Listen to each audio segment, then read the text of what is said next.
Hello friends, welcome to Radiant Competition Classes. मैं राजीव कुमार आप लोगों के समक्ष एक ऐसे महत्वपूर्ण टॉपिक को रखने वाला हूं जहां से बहुत सारे प्रश्न यानी कि 2 से 3 प्रश्न मात्र इस वीडियो से फंसने वाला है और मात्र 10 से 10 मिनट के अंदर आप देखिए बिहार का इतिहास एवं कला संस्कृति। मैं आपको यह भी दिखाऊंगा कि इससे अब तक कितने प्रश्न पूछे जा चुके हैं। मात्र 2 पेज में आप लोगों को बहुत सारे ऐसे प्रश्न दूंगा जो निश्चित रूप से ये 67वीं बीपीएससी और सीडीपीओ में डायरेक्ट फंसने वाला। अगर नहीं तो निश्चित रूप से आप इसको परीक्षा जब दे दीजिएगा उसके बाद मिला लीजिएगा कि ये कितनी सत्यता है हमारी बातों में। ठीक है, चलिए स्टार्ट करते हैं। बिहार की महत्वपूर्ण ऐतिहासिक तिथियाँ। अब जैसे देखिएगा इसमें हम लोग देख लेते हैं लगभग 2000 ईस्वी पूर्व चिरांद की सभ्यता का उत्कर्ष हुआ था। अब ये क्वेश्चन आपको पूछा जा सकता है, चिरांद की सभ्यता का उत्कर्ष जो हुआ था वो कब हुआ था? तो 200 ईस्वी पूर्व हुआ था।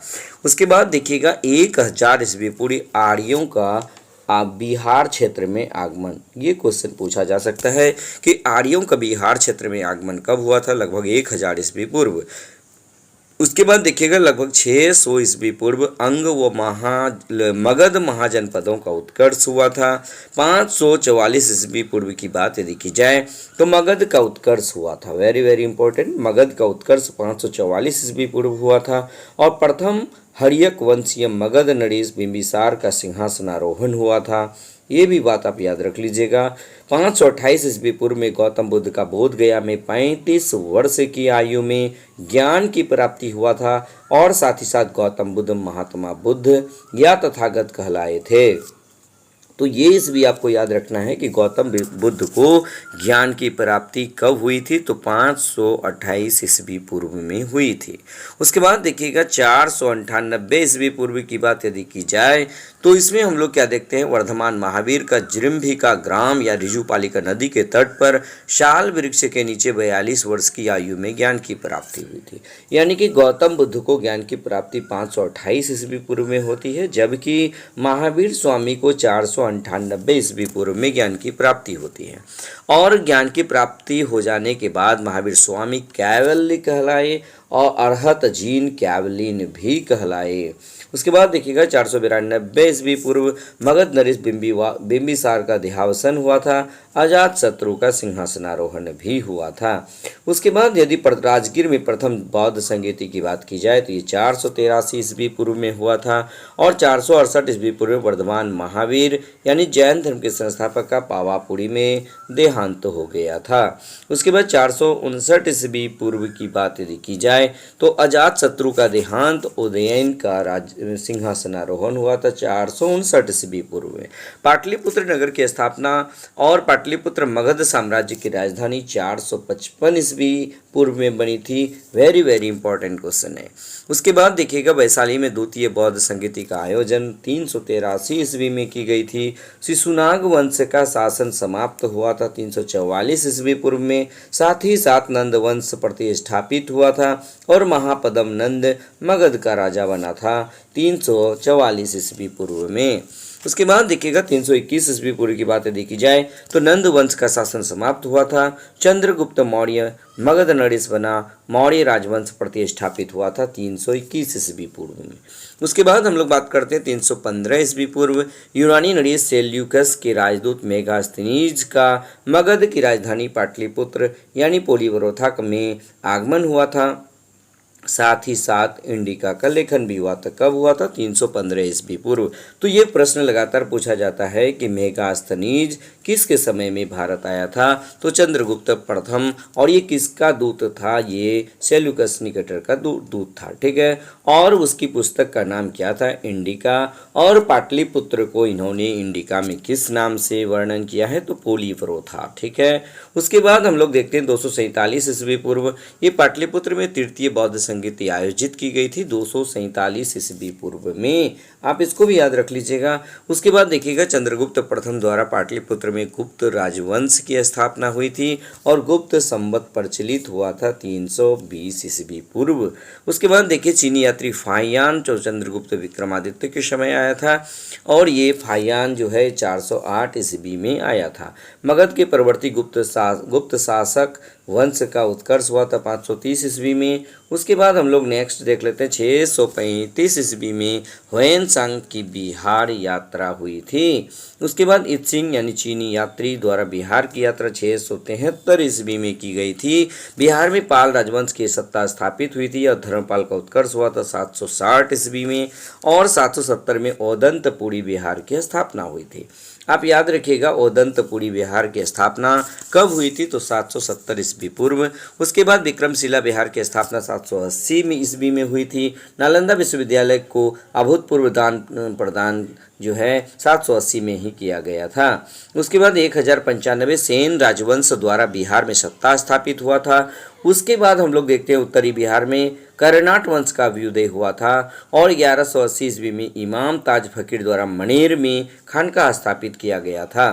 इब्न बख्तियार यानी मोहम्मद बिन बख्तियार खिलजी द्वारा बिहार विजय बिहार में तुर्की प्रभुत्व स्थापित हुआ था 1197 ईस्वी में। ये बहुत बार पूछा जा चुका है। उसके बाद देखिएगा गयासुद्दीन तुगलक का उत्तर बिहार में अभियान 1324 ईस्वी में और कर्नाट वंश के प्रभुत्व का अंत भी हुआ था 1324 ईस्वी में। उसके बाद 1381 की बात यदि की जाए तो बिहार के प्रसिद्ध सूफी संत मखदूम शरफुद्दीन याहिया मनेरी का देहावसान हुआ था। शेर शाह द्वारा पटना का पुनर्निर्माण 1541 ईस्वी में हुआ था। प्रांतीय राजधानी के रूप में पटना का विकास भी 1541 में हुआ था। सासाराम में शेर शाह के मकबरे का निर्माण 1545 ईस्वी में हुआ था। आपको ये भी प्रश्न पूछा जाता है शेर शाह का मकबरा कहाँ है तो सासाराम के अंदर है। 1574 ईस्वी की बात यदि की जाए तो बिहार में अकबर बादशाह का अभियान बिहार में मुगलों का प्रभुत्व स्थापित हुआ था 1574 में। उसके बाद देखिएगा बिहार का मुगल साम्राज्य के प्रांत के रूप में गठन 1580 ईस्वी में किया गया था। ये भी प्रश्न लगातार आप सेट में देखते होंगे। और रॉल्फ फिंच की बिहार यात्रा 1585 ईस्वी में हुई थी। मनेर में शाह दौलत के मकबरे का निर्माण 1616 ईस्वी में हुई थी। पीटर मुंडी की बिहार यात्रा जो है ये 1632 ईस्वी में हुई थी। पटना में अंग्रेजों द्वारा फैक्ट्री स्थापित हुई थी 1651 ईस्वी में। पटना में गुरु गोविंद सिंह का जन्म 1666 ईस्वी में हुई थी। उसके बाद 1670 ईस्वी में जॉन मार्शल की बिहार यात्रा, वेरी वेरी इंपॉर्टेंट क्वेश्चन, 1670 में जॉन मार्शल की बिहार यात्रा हुई थी। शहजादा अजीम उस शान की बिहार में सूबेदार के रूप में नियुक्ति। पटना का सौंदर्यीकरण, पटना का नाम परिवर्तित कर अजीमाबाद रखा गया था 1702 ईस्वी के अंदर। ठीक है, नेक्स्ट हम लोग देख लेते हैं मुगल सम्राट फर्रुखसियर का बिहार में राज्याभिषेक 1713 ईस्वी में हुआ था। नेक्स्ट अलीवर्दी खां बिहार में नायब पद पर कार्यरत हुआ 1734 ईस्वी में। बिहार में रुहेलों का विद्रोह, हैवत जंग का वध 1748 ईस्वी में हुआ था। बिहार पर मराठों का आक्रमण 1751 ईस्वी में हुआ था और बक्सर का युद्ध 1764 अंग्रेजों की सफलता का पथ प्रशस्त बक्सर के युद्ध के बाद ही हुआ था। उसके बाद देखिएगा 1765 ईस्वी में शाह आलम द्वितीय द्वारा बंगाल उड़ीसा के साथ बिहार की दीवानी अंग्रेजों को प्रदान की। नेक्स्ट हम लोग देखते हैं बिहार परिषद का गठन, ब्रिटिश शासन का बिहार में संगठित रूप, विकसित नोनिया विद्रोह, ये सभी के सभी 1770 ईस्वी में हुआ था। 1774 ईस्वी की बात यदि की जाए तो रेगुलेटिंग एक्ट के अनुसार बिहार में प्रांतीय सभा का गठन किया गया था। उसके बाद बिहार में कृषक विद्रोह प्रारंभ कब हुआ? 1789 ईस्वी में। बिहार में बहावी आंदोलन 1821 ईस्वी में हुआ। उसके बाद रोहिणी में 12 जून को सिपाहियों का विद्रोह प्रारंभ हुआ था। याद रखिएगा 12 जून को रोहिणी से, ठीक है। ये 1857 का विद्रोह प्रारंभ हुआ। 3 जुलाई को पटना में पीर अली के नेतृत्व में जनसंघर्ष का सूत्रपात हुआ। 25 जुलाई को दानापुर और आरापुर में सैनिक विद्रोह प्रारंभ हुआ। जगदीशपुर में बाबू कुंवर सिंह का संघर्ष प्रारंभ हुआ। ये 1857 विद्रोह की बात है। उसके बाद 1906 की बात किया जाए तो बिहार के पृथक प्रांत के गठन की मांग 1906 ईस्वी से उठने लगा। प्रफुल्ल चाकी खुदीराम बोस द्वारा मुजफ्फरपुर बम कांड घटित किया 1908 ईस्वी में। पटना में बिहार प्रादेशिक सम्मेलन का पहला अधिवेशन 1908 ईस्वी में आयोजित किया गया था। 1911 की बात यदि की जाए तो 12 दिसंबर 1911 को जो है बिहार को पृथक प्रांत बनाने की दिल्ली दरबार में घोषणा किया गया था। उसके बाद 1 अप्रैल को बिहार प्रांत का औपचारिक गठन हुआ। बिहार में भारतीय राष्ट्रीय कांग्रेस का सम्मेलन हुआ था 1912 ईस्वी में। उसके बाद देखिए पटना उच्च न्यायालय की स्थापना 1916 में होती है।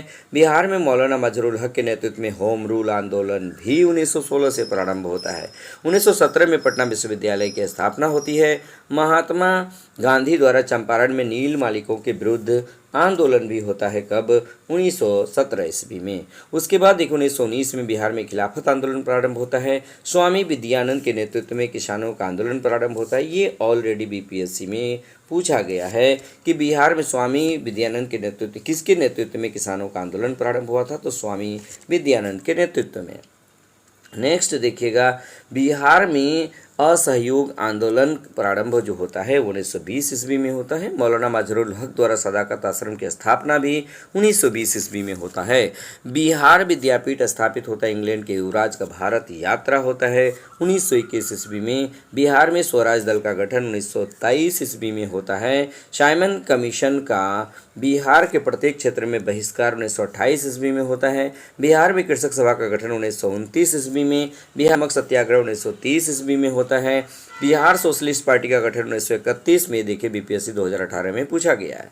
पटना में गांधी जी द्वारा व्यक्तिगत सत्याग्रह करने का आह्वान। पटना में भारतीय राष्ट्रीय सोशलिस्ट पार्टी की स्थापना 15 जून 1934 ईस्वी को। बिहार में भीषण भूकंप, ये सभी के सभी घटनाएं 1934 की है। उसके बाद हम लोग देखते हैं 1935 में बिहार प्रांतीय किसान सभा ने जमींदारी उन्मूलन का प्रस्ताव पारित किया था। साथ ही साथ मुंगेर में किसान संघर्ष 1936 में हुआ। 1937 में प्रांतीय चुनाव में बहुमत से विजयी इंडिपेंडेंट पार्टी के मोहम्मद यूनुस बिहार के प्रथम भारतीय प्रधानमंत्री बने थे। ये देखिए बीपीएससी 2018 में पूछा गया है।